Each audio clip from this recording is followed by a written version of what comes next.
মৰমৰ ছাত্ৰ-ছাত্ৰীসকল তোমালোক সকলোকে এক্সামপেডিয়া অসম চেনেললৈ স্বাগতম জনাইছো। আজি তোমালোকৰ লগত আলোচনা কৰিব ওলাইছো দ্বাদশ শ্ৰেণীৰ অসমীয়াৰ প্ৰথমটো চেপ্টাৰ বৰগীত। আহা ছাত্ৰ-ছাত্ৰীসকল আজি এই চেপ্টাৰৰ অন্তৰ্গত প্ৰশ্ন উত্তৰসমূহ তোমালোকৰ লগত আলোচনা কৰোঁ। মই ইতিমধ্যে দ্বাদশ শ্ৰেণীৰ ৰাজনীতি বিজ্ঞান আৰু এডুকেশ্যনৰ ভিডিঅ' আপলোড কৰিছো।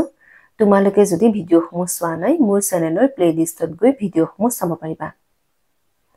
লগতে দ্বাদশ শ্ৰেণীৰ উপযোগী হোৱাকৈ কেইখনমান ৰচনা আৰু ভিডিঅ' এই চেনেলৰ যোগেদি আপলোড কৰা হৈছে। তোমালোকে ৰচনা কেইখনো চালে উপকৃত হ'ব। আহা আজিৰ ভিডিঅ'টো আৰম্ভ কৰোঁ। প্ৰথমে আহোঁ অতি চমু প্ৰশ্ন। ক মাধৱদেৱৰ জন্ম ক'ত হৈছিল? উত্তৰ মাধৱদেৱৰ জন্ম হৈছিল উত্তৰ লখিমপুৰৰ নাৰায়ণপুৰ অঞ্চলত 1489 খ্ৰীষ্টাব্দত। 2 নম্বৰ কুৱেশ্যন, শংকৰদেৱ আৰু মাধৱদেৱৰ প্ৰথম সাক্ষাতক কি বুলি অভিহিত কৰা হয়? উত্তৰ মণিকাঞ্চন সংযোগ বুলি অভিহিত কৰা হয়। 3 নম্বৰ, কোনখন গ্ৰন্থক মাধৱদেৱৰ সাহিত্য জীৱনৰ কীৰ্তিস্তম্ভ বুলি কোৱা হয়? উত্তৰ নামঘোষা গ্ৰন্থখনিক মাধৱদেৱৰ সাহিত্য জীৱনৰ কীৰ্তিস্তম্ভ বুলি কোৱা হয়। 4 নম্বৰ, মাধৱদেৱে কিমানটা বৰগীত ৰচনা কৰিছিল? উত্তৰ মাধৱদেৱে 157টা বৰগীত ৰচনা কৰিছিল। 5 নম্বৰ, উঠেৰে উঠ বাপু গোপাল হে বৰগীতটো কি ৰাগত বন্ধা? উত্তৰ উঠৰে উঠ বাপু গোপাল হে বৰগীতটো ক'ৰ ৰাগত বন্ধা? খ চমু প্ৰশ্ন। 1 বৰগীত কাক বোলে? বৰগীতৰ বিষয়বস্তু কেইটা ভাগত ভগাব পাৰি? ভাগসমূহ উল্লেখ কৰা। উত্তৰ মহাপুৰুষ শংকৰদেৱ আৰু মাধৱদেৱৰ দ্বাৰা ৰচিত আধ্যাত্মিক ভাৱসম্পন্ন আৰু ৰাগ ৰাগিনী যুক্ত গীতসমূহক বৰগীত বোলা হয়। বৰগীতৰ বিষয়বস্তুক 6টা ভাগত ভগাব পাৰি। ভাগকেইটা হৈছে লীলা, বিৰহ, বিৰক্তি, পৰমাৰ্থ, সুৰ আৰু চাতুৰী। 2 নম্বৰ কুৱেশ্যনটোলৈ আহিছোঁ।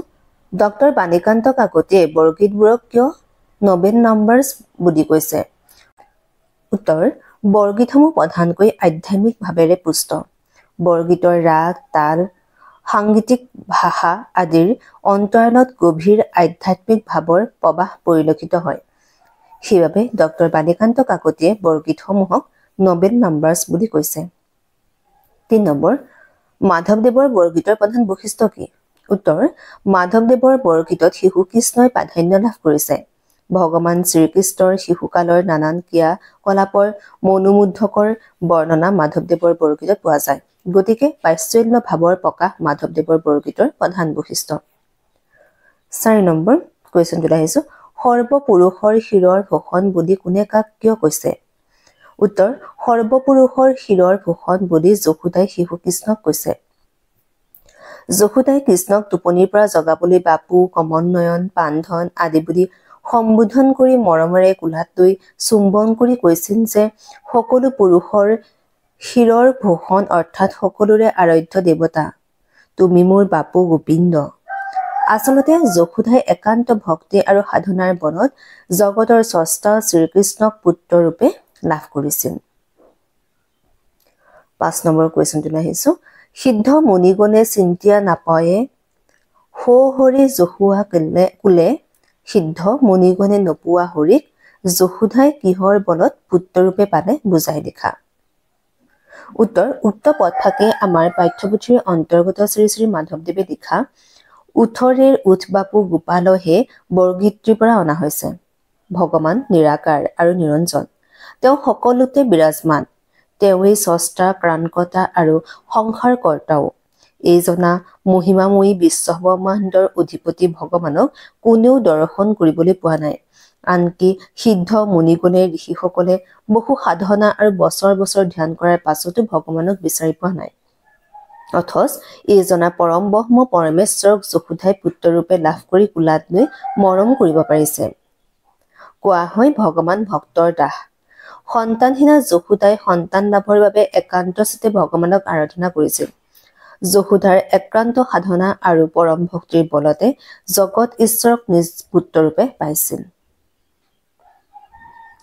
এইবাৰ আহিছো দীঘল প্ৰশ্ন।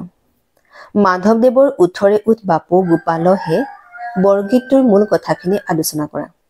উত্তৰ, উঠৰে উঠ বাপু গোপাল হে বৰগীতটোত মহাপুৰুষ মাধৱদেৱৰ এটি সুন্দৰ বাৎসল্য ৰসপূৰ্ণ বৰগীত। বৰগীতটিত মাক যশোদাই শিশু কৃষ্ণক টোপনিৰ পৰা জগাবলৈ চেষ্টা কৰিছে। যশোদাই মৰমতে কৃষ্ণক বাপু, কমল নয়ন, পান্ধন আদি বুলি সম্বোধন কৰি টোপনিৰ পৰা উঠিবলৈ কৈছে। সকলো পুৰুষৰ শিৰৰ শোষণ অৰ্থাৎ সকলোৰে আৰাধ্য শ্ৰীকৃষ্ণক বুকুত বান্ধি কোলাত লৈ মাতৃ যশোদাই বাৰে বাৰে চুমা খাইছে। বৰগীতটিত মাতৃ-পুত্ৰৰ মধুৰ সম্পৰ্ক অতি সুন্দৰকৈ বৰ্ণিত হৈছে। লগতে কৃষ্ণৰ ঐশ্বৰিক ৰূপ আৰু মাহাত্ম্যৰো প্ৰকাশ পাইছে। সিদ্ধ মুনি ঋষিগণে বহু ধ্যান বহু সাধনাৰ পাছতো যিজন ভগৱান শ্ৰীকৃষ্ণক বিচাৰি নাপাই পৰম ভক্তিৰ বলত যশোদাই সেইজনকে পুত্ৰৰূপে লাভ কৰি কোলাত লৈ মৰম কৰিব পাৰিছে। সেয়ে বৰগীতটিত ভক্তিৰ শ্ৰেষ্ঠত্বও প্ৰতিপন্ন হৈছে। এইখিনি হৈছে উঠৰে উঠ বাপু গোপাল হে বৰগীতটিৰ মূল কথা। 2 নম্বৰ কুৱেশ্যনটোলৈ আহিছো। বৰগীতটোৰ মাজেৰে যশোদাৰ মাতৃস্নেহ কিদৰে প্ৰকাশিত হৈছে বুজাই লিখা। উত্তৰ, মহাপুৰুষ মাধৱদেৱে লিখা উঠৰে উঠ বাপু গোপাল হে বৰগীতটোত মাতৃস্নেহ বৰ সুন্দৰকৈ প্ৰকাশ পাইছে। বৰগীতটোত মাক যশোদাই আৰু পুত্ৰ শ্ৰীকৃষ্ণৰ স্নেহপূৰ্ণ মমতাময় সম্পৰ্কৰ মনোৰম বৰ্ণনাৰ মাজেৰে মাতৃ-পুত্ৰৰ চিৰন্তন ৰূপ পৰিস্ফুট হৈছে। যশোদাই শ্ৰীকৃষ্ণক টোপনিৰ পৰা জগাবলৈ মৰমতে বাপু, কমল নয়ন, পান্ধন আদি স্নেহপূৰ্ণ নামেৰে মাতিছে আৰু কোলাত লৈ বাৰে বাৰে চুমা খাইছে। কৃষ্ণক বুকুত বান্ধি সকলো পুৰুষৰ শিৰৰ শোষণ বুলি শ্ৰীকৃষ্ণৰ ঐশ্বৰিক মাহাত্ম্য ব্যক্ত কৰিছে আৰু সেইজনা সকলোৰে আৰাধ্য কৃষ্ণক পুত্ৰৰূপে লাভ কৰি কোলাত লবলৈ পোৱাত যশোদাই নিজকে ধন্য মানিছে। কৃষ্ণৰ বাৎসল্য ৰূপ সতৃষ্ণ নয়নে চাই যশোদা মহা আনন্দিত হৈছে। এনেদৰে বৰগীতটোত যশোদাৰ মাতৃস্নেহ পৰিস্ফুট হৈছে। 3 নম্বৰ, বৰগীতটোৰ মাজেৰে শ্ৰীকৃষ্ণৰ মানৱীয় আৰু ঐশ্বৰিক ৰূপ কিদৰে পৰিস্ফুট হৈছে আলোচনা কৰা। উত্তৰ, মহাপুৰুষ মাধৱদেৱে লিখা উঠৰে উঠ বাপু গোপাল হে বৰগীতটোত শ্ৰীকৃষ্ণৰ মানৱীয় আৰু ঐশ্বৰিক দুইটা ৰূপ পৰিস্ফুট হৈছে। এটি সাধাৰণ মানৱ শিশুৰ দৰে টোপনিত নালগান দি থকা শ্ৰীকৃষ্ণক মাক যশোদাই বিভিন্ন স্নেহপূৰ্ণ নামেৰে মাতি জগাইছে আৰু কোলাত লৈ বাৰে বাৰে চুমা খাইছে। মাতৃ-পুত্ৰৰ এনে মধুৰ সম্পৰ্কৰ দ্বাৰা কৃষ্ণৰ মানৱীয় ৰূপ সুন্দৰকৈ প্ৰকাশ পাইছে। আনহাতে বৰগীতটোত স্বপুৰুষৰ শিৰৰ শোষণ সিদ্ধ মুনিগণে চিন্তিয়া নাপায়ে পদ্যাংশৰ দ্বাৰা কৃষ্ণৰ ঐশ্বৰিক ৰূপ প্ৰকাশ কৰিছে। স্বপুৰুষৰ শিৰৰ শোষণ অৰ্থাৎ সকলোৰে আৰাধ্য দেৱতা শ্ৰীকৃষ্ণক যশোদাই পুত্ৰৰূপে পাই কোলাত লৈ মৰম কৰিবলৈ পাইছে।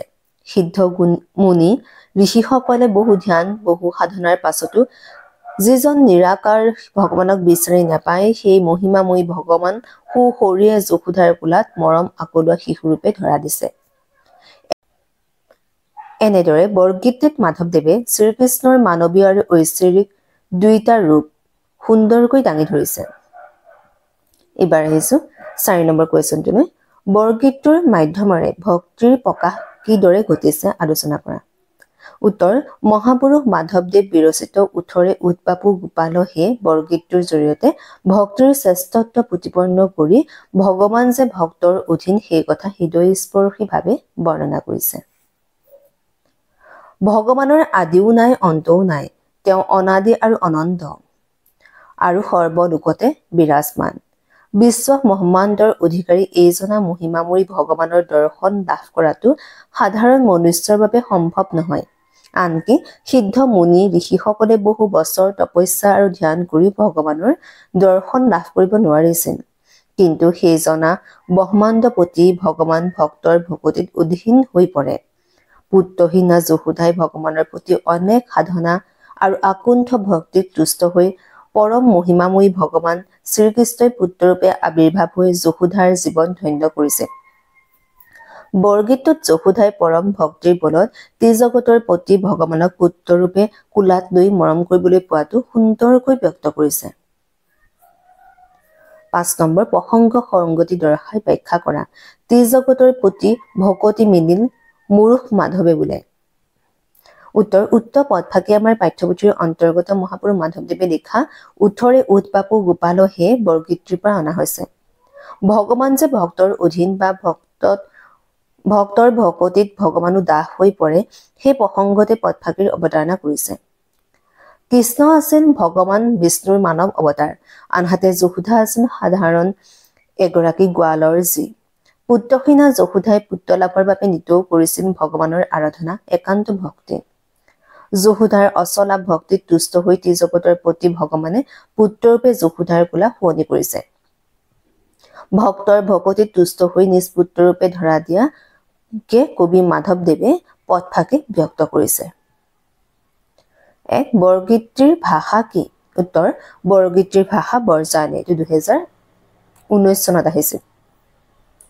2 নম্বৰ মাধৱদেৱে ৰামায়ণৰ কোনটো কাণ্ড ভাঙনি কৰিছিল এটো 2020 চনত আহিছে মাধৱদেৱে ৰামায়ণৰ আদি কাণ্ড ভাঙনি কৰিছিল তেজ শব্দৰ অৰ্থ লিখা এটো 2022 চনত আহিছে তেজ শব্দৰ অৰ্থ ত্যাগ কৰা 4 নম্বৰ মাধৱদেৱৰ বৰগীতত শ্ৰীকৃষ্ণৰ কোন কালৰ বিভিন্ন লীলা প্ৰকাশ পাইছে উত্তৰ মাধৱদেৱৰ বৰগীতত শ্ৰীকৃষ্ণৰ শিশুকালৰ বিভিন্ন লীলা প্ৰকাশ পাইছে 5 নম্বৰ শংকৰদেৱ আৰু মাধৱদেৱে মুঠ কেইটা বৰগীত ৰচনা কৰিছিল এটো 2019 চনত আহিছে উত্তৰ মহাপুৰুষ শংকৰদেৱে 14টা বৰগীত ৰচনা কৰিছিল আৰু মাধৱদেৱে 157টা বৰগীত ৰচনা কৰিছিল 6 নম্বৰ মাধৱদেৱৰ বৰগীতক ভাৰতীয় আন কোন দুগৰাকী কবিৰ গীতৰ লগত তুলনা কৰিব পাৰি এটো 2020 চনত আহিছিল উত্তৰ মাধৱদেৱৰ বৰগীতক মহাৰাষ্ট্ৰৰ কবি তুকাৰাম আৰু উত্তৰ ভাৰতৰ কবি সুৰদাসৰ গীতৰ লগত তুলনা কৰিব পাৰি 7 নম্বৰ ডক্টৰ বাণীকান্ত কাকতি কাদিৰাম মেধি আৰু